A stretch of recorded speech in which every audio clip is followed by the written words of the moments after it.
Good day, everyone. I'm your host, James Hicks from Hicks New Media, and welcome to Perspectives in Focus. This is a show where we highlight the people, industries, ideas, and technology that are making positive strides within society today.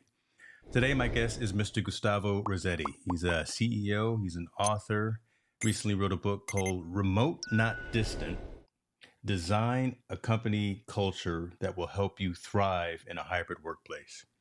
Love that title. I selfishly want to have the conversation myself to hear his thoughts and his best practices, but this is definitely going to be something rewarding for you as well. Gustavo is a sought after speaker and workplace cultural consultant who facilitates conversations to drive cultural transformation. He's the creator of the Culture Design Canvas, which is a visual and actionable method for intentionally designing workplace culture. His insights have been featured in a number of places: Psychology Today, New York Times, Forbes, and BBC. Sit back, folks. This is going to be a great conversation, and I hope you find some value.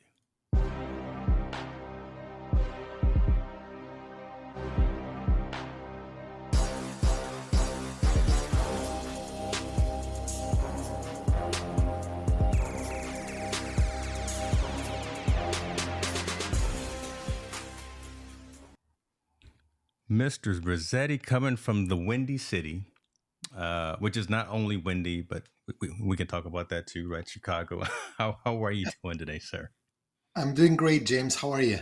Fantastic, Nice fantastic. to Look, talk with I'm like I said in the monologue, selfishly looking forward to this conversation myself because uh, I'm in the enterprise technology field, and we talk a lot about now coming back to work, working remotely, the hybrid workplace, and things of that nature. So the topics, the subject matter that you have within this book, and kind of what you do at Culture Design Canvas is incredibly fascinating to me. So, but before we get in that, I gave the 35,000 foot level kind of presentation overview of who you are. I always like to have folks tell their origin story themselves. So, if you don't mind, if you can go into that, sir.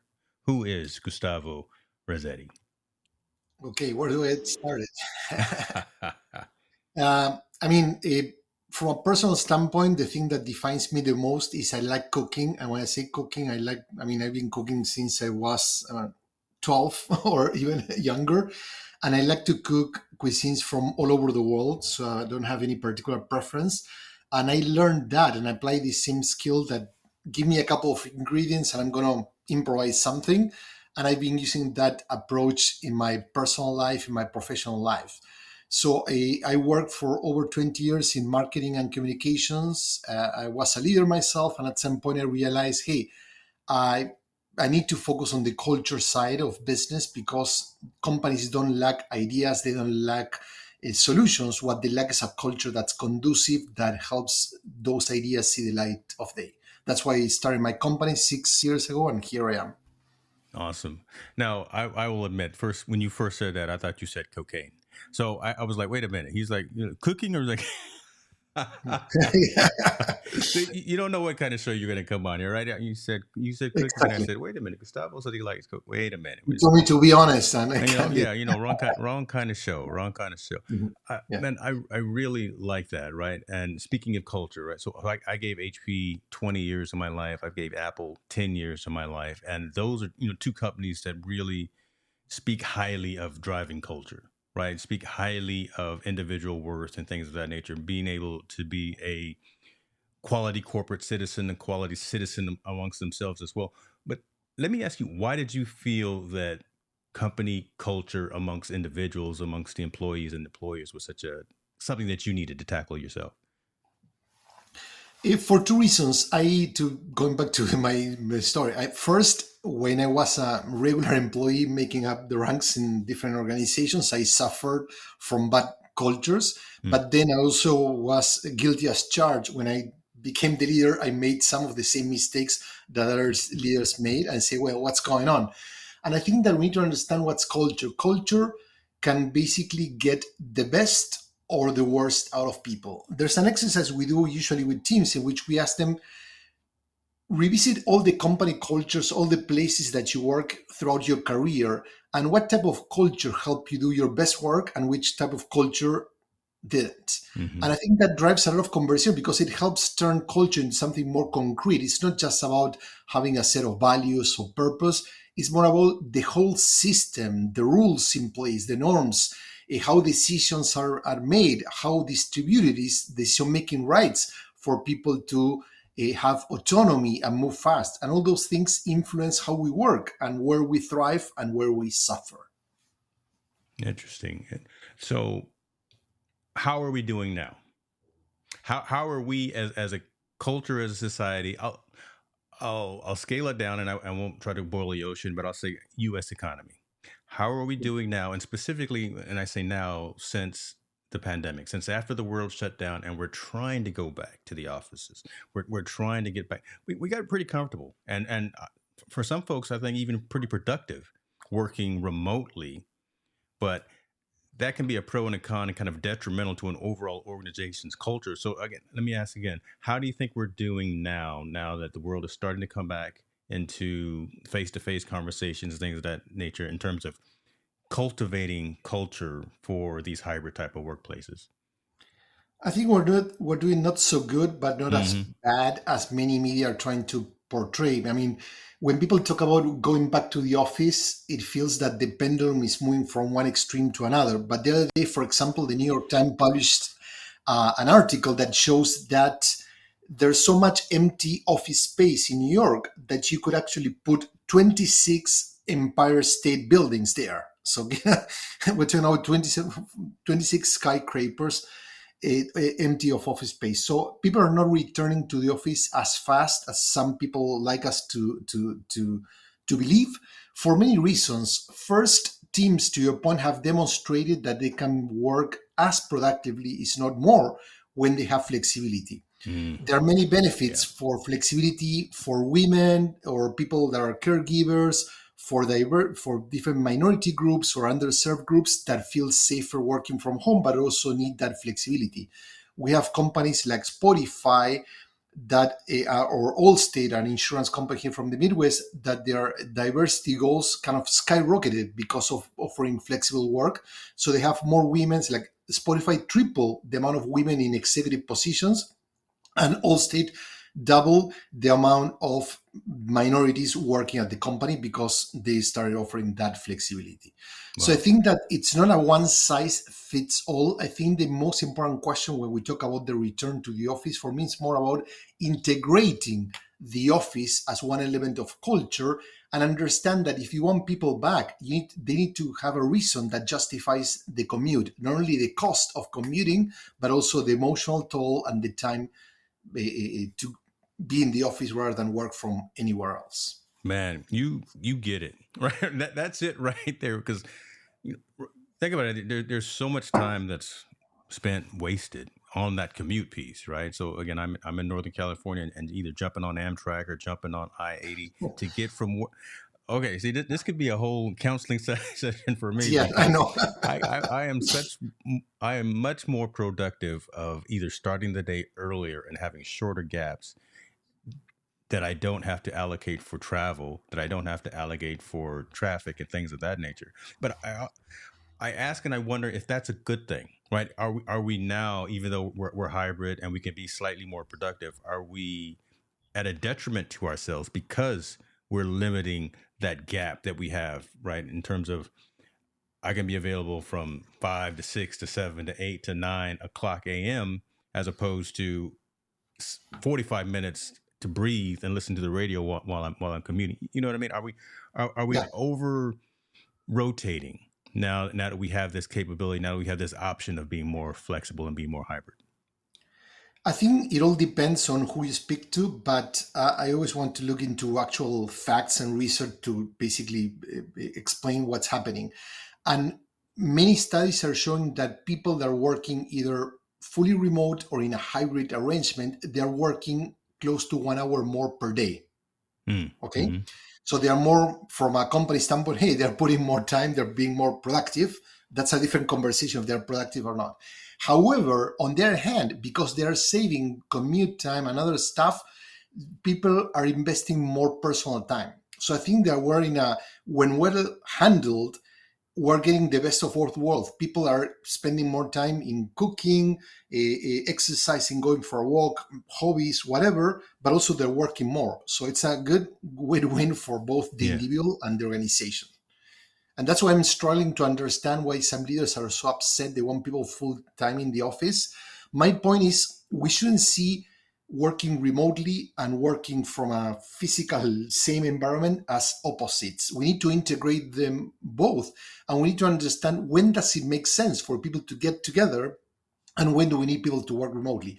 For me, the solution is not work 3 days from the office, 2 from home, because it's kind of recreating the 9 to 5 rigid schedule, Yeah. rather than Yeah. let's let the work dictate how we work. If we're working in a huge project that requires innovation, requires creativity, maybe we need to spend the full week together, not just a couple of days. But then maybe next week we don't see each other, and that's fine as well. Man, listen. I'm going to bring you down here to Silicon Valley, and I'm just going to throw you into a handful of conference rooms and let you have this conversation, 'cause that's good stuff. Let me ask you this, and now I'm going slightly off script, but I'm wondering the advent of hybrid work, the advent of post pandemic Teams, WebEx, Zoom, things of that nature. Your thoughts on are we using that too much? Have we gotten to the point where we rely and we're so comfortable now again just using remote technologies as opposed to again wanting to meet someone at an office or at a coffee shop? Do you see kind of a decrease in that face to face personal communication and engagement amongst the workforce now that we have Yeah, all these other technologies that are available for us to communicate with? definitely. I think that we are becoming too technology dependent, right? And that's not good, because once again, many of the issues that we have in terms of collaboration are people problems, not and technology accelerates both the good and the bad within a team. So we need to watch out. One thing that happens even when working with teams remotely, we always try to bring back the physicality. Sometimes we say, hey, we're not going to use Mural or any other collaboration tool. Bring a piece of paper, write something, share it to the camera, or sometimes working with the cameras off so people can reflect and have some time to think differently, to move, having a meeting, walking, so people can experience that physicality and not being always through technology, the way we interact with each other. So if you did have that opportunity, let's just go ahead and throw that out there and say if you got on a plane, got on United and flew from Chicago over here to Northern California, and you had an opportunity to sit down with 20 top executives, regardless of the industry, and say, you're doing this, whatever this is, X, Y, and Z, you're doing this wrong, Yeah. right? How could they manage hybrid work, hybrid employment, hybrid teams better and be more productive? What would you say? 2, 3 things that you would say to those executives to how they can manage their environments better? The most important thing I would tell them, or I tell my clients, is stop trying to dictate how the team should work. Stop thinking in Mm, one size fits all, because every team has different dynamics. So, and every person is different. So, for example, sales, maybe you need to spend more time working with your customers. You need to visit your customers. You need to stay. So yeah. maybe a sales team need to see each other more frequently than other teams. If you work in operations or back office, I think it's important to stop trying to dictate a one size fits all approach and let teams define how they want to work based on the nature of their projects, the type of work they do, the type of people they serve.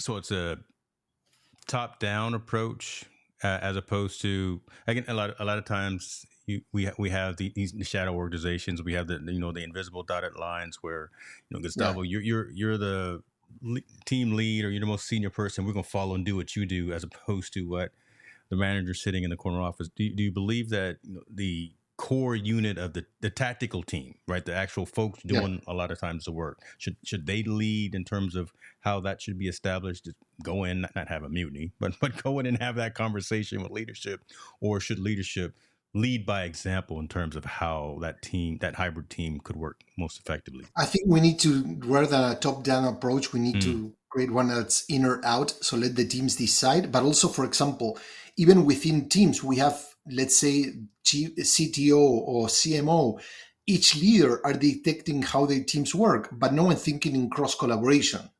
So we're thinking like we're increasing the silos, but having rules that apply my department, this department, rather than, okay, if we're all working, you and I working the same project, we need to define how we work together, regardless if you are from marketing, I'm from sales or operations or tech. Okay. And that would work again, regardless of industry. I guess because again, I've got decades or so in the enterprise technology field and dealing with engineers a lot of time. Well, we're kind of crazy bunch. But dealing with Yeah. maybe a manufacturing plant or accounting firm.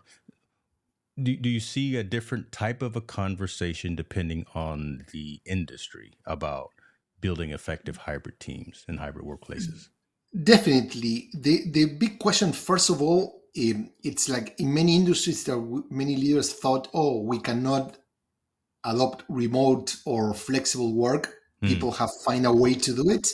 But also, even if you work on the technology side, don't assume that everyone in the tech industry wants to work, for example, remote. There are younger people that like to work, have visibility to learn from observation. So I think that the career path in which you are also dictates your preferences. The industry definitely changes. One thing that's funny, it's we work with lots of manufacturing companies, not only tech, as a consulting firm, and in manufacturing, people have flexibility because people work different shifts. They're used to managing people working different schedules, so they're used to a more complex kind of world than those that work in typical office or HQ kind of settings. Got you. So the attraction to the book, right? The reception of the book, remote, not distance. How has that been, right? Again, because you're coming in with almost some are common sense principles, but some Mhm. are again, not now that the world is going in a different direction. I just wonder if they're being met with stalemates or things of that nature. Are you being seen as someone providing value to again all those organizations, all those different types of industries with the principles that you're offering? How is the reception to the guiding principles in the book been? Perfect. I think the reception overall has been great. I'm super happy, more than I expected. And the most important thing is I'm not trying to sell a model. And I think that's something that people Mm, appreciate a lot. So I'm presenting like a roadmap for companies to rethink how they want to operate. There are certain steps, but also I'm providing options. So for example, when it comes to hybrid models, I present 5 different hybrid settings that people can choose from with the advantages. These are based on their industry, based on their approach. So in that sense, it's about my approach is to inspire people to experiment. I have a lot of tools that are easy to use, tips, facilitation guides, a lot of activities that people can adopt within their organizations. And it's for them to try them and see which one stick, which one works, mm. and which one shouldn't be adopted by any means. So it's every leader should define their own journey, and that's the most important thing. I think the media keeps talking like it should be what's the right model, like it's a one model that's going to work across all industries, across all size of companies, across all types of leadership, and that for me is what's wrong. No, I love that.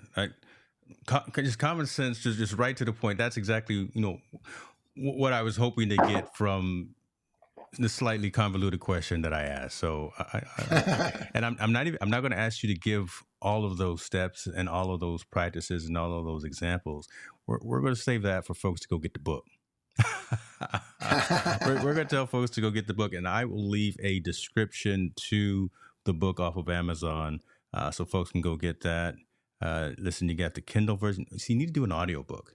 I'm huge on Audible now. Yeah, So if you did an yeah. audiobook and you I would already hired read, a firm to take care of that. They're working on it. man, listen, that would be I'll on let you my know. I send you that a would be copy on for my sure. gym Yeah. playlist, next month right there. So that would be pretty cool right there. But no, I will definitely make sure that this is in the description. And congratulations to you. I see number one bestseller in office management in the category of office management on Amazon. Um, let me ask this: where does your firm fit in? So where does Culture Design Canvas fit in? How do they are they Do they work together? Are they slightly separate, slightly equal? What kind of things do you provide from that perspective as opposed to the book itself? I think in the book I share a lot of tools and processes and learnings because there's a lot of, I interviewed a lot of people, so it's not just my point of view. There's a lot of professionals, Hmm. teams that have been struggling with different work scenario, teams that are experimenting.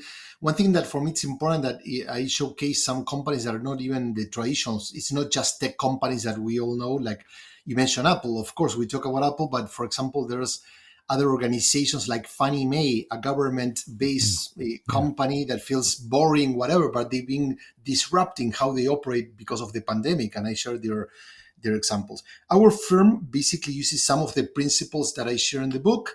And what we do is three things. We offer training. We have a lot of classes, master classes, and workshops for people who want to learn the different tools that we have so they can adopt them and use them in their organizations. We also do a lot of team upsides workshops for leaders specifically and senior executives. And lastly, we do consulting. So there are firms that try to revamp their culture or they're trying to redefine how to their come back to the office should look like and things like that. So they hire us a regular consultant to help them design that journey. Awesome. What has been the biggest challenge coming back to the office that, you know, companies that hire you to come in and do the consulting, right? Do the culture design, do the culture assessment. What's kind of probably the one, two, or three top things that leaders and executives are saying, this is my biggest challenge today of building out an effective hybrid workplace. And I keep talking about post pandemic. Eventually, I'll get out of that. But again, that's still unfortunately that's a reality. But what's the biggest challenge that you're hearing a lot of leaders talk about? The point is we have like three phases, right? You talk about pre-pandemic, the pandemic, and post-pandemic. So before the pandemic there was a way in which most people didn't question how they work, Mm, and it was a given, and we all copied what we learned from our previous jobs, from our own leaders. Then the pandemic forced everyone to adopt a remote work, disrupted how we worked, and people were not prepared. Very few companies had the technology, the expertise, the policies, and many other stuff to adapt to that stuff. So people were able to figure it out first without resources, then they started learning and acquiring resources. And now we have a choice. So leaders have a choice to say, hey, now that we can choose based on what we used to do and what we did during the pandemic, what are the best practices from each world that we mm, want to take to the next world? And that's the biggest challenge. Many leaders want to go back to how things used to be. Many employees want to stay with the same practices they had during the pandemic.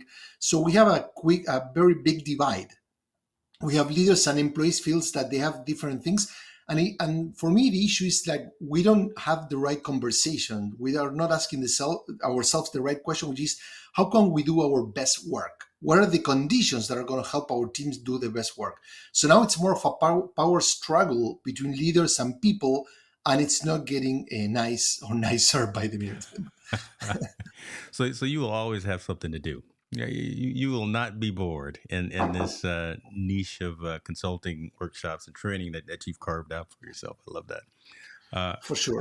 I, I guess finally let me ask this because that was kind of a tail into a question that I had about companies maybe just getting started with thinking about hybrid work and what could they do and what kind of advice that you would have for them. And I kind of was answered there. But how long do you think we'll be in this mindset or mode of even considering hybrid work?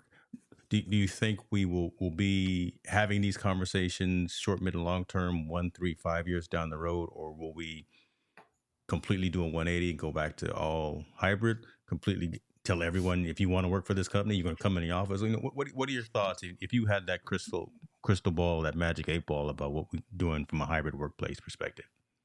To be honest, I think it's going to take more than 3 years to settle, if it settles. And there are two things. I think that before people start talking about a potential recession, especially in the US, people felt that they have all the power, so employees were dictating the terms, so to speak. When we started talking about, hey, there's a recession coming around the corner, then leaders took back to, no, I'm going to become more strict and be more autocratic, if you wish, about how things should work. We still haven't seen that. I mean, that employment had went down actually last month. So I think that we're going to see a lot of recalibration, because companies that felt that they have more power, they're seeing that the best talents still have the choice to go where they want to go. So it's going to take a lot of time to find what the new model looks like, for sure. Again, you are going to be busy for a little while. Listen, that's good stuff, right? That's good. So again, I'm a technologist, and I notice things. I noticed so I got to ask a technology question, and I noticed the AI tracking on the camera. Which camera are you using right now to move? It's a Lumina camera. It's That's really a good good. one. It's Okay. tiny. Yeah, it's really good. And yeah, because when I'm presenting, I like to move and the camera kind of follows me. And that's Yeah, you get your stand hours too, right, on your Apple Watch. So that's good stuff. Gustavo, this has been a good conversation, man. Again, I think I wanted to be clear, concise. And I wanted to hear your thoughts in terms of what you provided in the book, what your company does in terms of the consulting, the workshops, and the training activities, things of that nature. I've got your links that will be in the description as well, in terms of how people can get in touch with you personally, like LinkedIn and your website and things like that, and also your company. But I guess in parting, how would you tell folks to move forward? The individuals, so the employees, how would you tell the individual employee to consider progressing forward as they consider hybrid work environments? I think it's important to understand. I think avoid the adding more fire to the fire, right? So try to understand your managers. I mean, it's not that managers are saying, "Hey, we want to do this" just because they want to. Some may, and try to engage in a conversation. And it's, don't make it about yourself. I would say, like, your personal preferences matter, but what matters the most is what's good for the team. So if you're going to have pushback, if you have requests, put those requests in the context of how your way of working is going to help the team. If you make it all about yourself, then your leader is going to feel, oh, this feels like completely entitled, complete selfish, I don't care, right? So connect how you want to work with how it's going to help the team do a better work or job. Beautiful. Beautiful. Folks, Gustavo Razzetti, the book is called Remote, Not Distant. Available in Amazon. Featureculture.design is the website. Mr. Razzetti, I appreciate you. Go enjoy the rest of your day, and get to work, man. You got some you got some work. I have to go to work, right? Yeah. Enough talking. I love it. Thank you, James, and thank you, Ron, for joining us. Thank you, sir. Be well.